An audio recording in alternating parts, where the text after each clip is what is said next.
Tu mens, tu dois me retrouver. Vous connaissez les papas africains. Tu mens, tu dois me retrouver. Hello tout le monde. J'espère que vous allez bien. Alors moi ça va. Aujourd'hui on se retrouve pour une nouvelle vidéo. Moi c'est Mercia. Si tu n'es pas encore abonné sur ma chaîne YouTube, qu'est-ce que t'attends ma belle? Abonne-toi pour ne rien rater. Alors comme vous l'avez pu le lire sûrement sur le titre, aujourd'hui je vais vous parler de mes anecdotes quand je suis arrivée en Europe. Je n'arrive même plus à parler, à peine commencé. Alors, petite précision pour ceux qui ne le savent pas. J'ai grandi en Autriche. Oui, oui, oui, j'ai grandi en Autriche, le pays des montagnes, de Mozart. Oui, oui, j'ai grandi là-bas. Alors, moi, je suis arrivée en Europe en août. Déjà, c'était pendant les vacances. Tu viens, t'es content, tu revois ta famille et tout.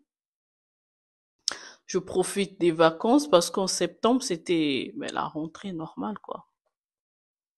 Ben, les jours passent, septembre arrive, la rentrée arrive, et bim, c'est le jour J, c'est la rentrée. Au début, mon père m'accompagnait, le temps de m'habituer, vu que je ne connaissais pas la langue. Là-bas, on parle l'allemand. Je dis là-bas parce que j'habite plus en Autriche. Là-bas, on parle l'allemand. Il m'accompagnait au début et tout. Ça faisait un peu bizarre. Tu arrives quelque part, tu comprends rien dans la classe. T'es là, tout le monde te regarde bizarre. En fait, à l'époque aussi, le racisme, laisse tomber, quoi. Et oui, au début, il m'accompagnait. Et après, ben, il faut t'habituer. Quelques jours ou quelques semaines après, j'ai commencé à partir toute seule à l'école et tout. Et une fois, vu qu'il pleuvait, j'ai décidé de prendre le bus. Je pouvais partir à pied, mais je me disais, flemme, il pleut, c'est mieux de prendre le bus. J'ai pris le bus. C'est pas quelques minutes après, je me rends compte que j'ai pris la mauvaise direction. Déjà, je parlais pas la langue et je comprenais pas. J'étais en panique. J'étais à deux doigts de pleurer. J'étais tellement en panique. Je savais même pas comment demander au chauffeur quoi faire et tout. Je suis partie au chauffeur. Je sais même pas comment j'avais demandé et tout. Je m'étais débrouillée. Et après, je suis arrivée à l'école. Arrivée à l'école, j'étais arrivée, je crois, j'avais 1 heure de retard à l'école. Je suis rentrée, ben j'ai rien dit parce que je sais pas quoi dire, comment dire, je suis rentrée. Et c'est pas une qui dit à la maîtresse, ben elle est arrivée en retard, genre vous dites rien, elle est arrivée en retard. Et la maîtresse a dit, pff, de toute façon elle comprend rien. Bref, anecdote numéro 1. Deuxième anecdote, oui, quand j'étais arrivée, je sais même pas si je veux mettre anecdote sur le titre parce que je sais pas.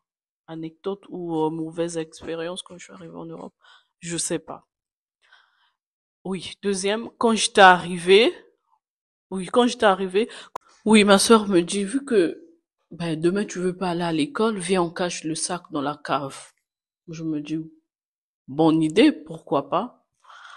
On a pris mon sac, on a mis à la cave et tout. Le lendemain, mon père qui me réveille, ouais, après, on va partir. Je m'apprête et tout, je cherche mon sac, je dis chez mon père, ben, je retrouve pas mon sac. Il me demande, ah, comment ça tu retrouves pas ton sac? J'ai dit, ben, je retrouve pas mon sac. Il me dit, tu vas me chercher ton sac, tu vas le sortir. Je sais que tu l'as caché quelque part, tu vas le sortir et tu iras à l'école. J'avais envie de pleurer. J'ai dit, mais papa, je trouve pas mon sac. Il a dit, tu mens, tu dois me retrouver. Vous connaissez les papas africains. Tu mens, tu dois me retrouver ce sac. Ben, du coup, j'avais pas de choix. J'étais allée chercher le sac dans la cave, la honte. Et puis voilà, j'étais partie. Anecdote numéro 3. Numéro 3, c'était quoi?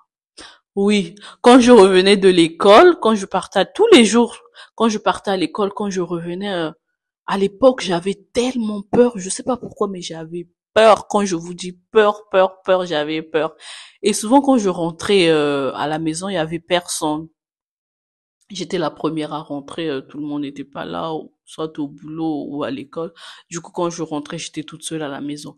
Et quand j'arrivais à la maison, tellement j'avais peur, ben je laissais mon sac à l'intérieur, je laisse mon sac dans la maison, ben je ferme la porte, je sors, je vais m'asseoir au bord de la rue ou près du goudron. Je faisais des trucs tellement pas catholiques. Et voilà, c'était pas facile. J'étais là, je voulais rentrer au pays. Je pense que je déprimais même. J'étais pas bien, mais... Alors, anecdote numéro 4. Quand j'étais arrivée, j'avais tout le temps mal à la dent. J'avais mal, mais tellement mal. Et une fois, mon père décide de prendre le rendez-vous chez le dentiste. Il a pris le rendez-vous chez le dentiste. Le jour J arrive, on part chez le dentiste. Mon père attend dans la salle d'attente. Et c'était à mon tour, je suis rentrée. Dès que je suis rentrée, j'ai vu des pinces partout. Oh, panique totale. J'avais peur. J'avais tellement peur. J'ai commencé à pleurer. Et la dentiste me dit, ouais, madame, prenez place, allongez-vous et ouvrez votre bouche. Je ne voulais pas ouvrir ma bouche. Ouvrez votre bouche, madame. Je ne voulais pas ouvrir ma bouche.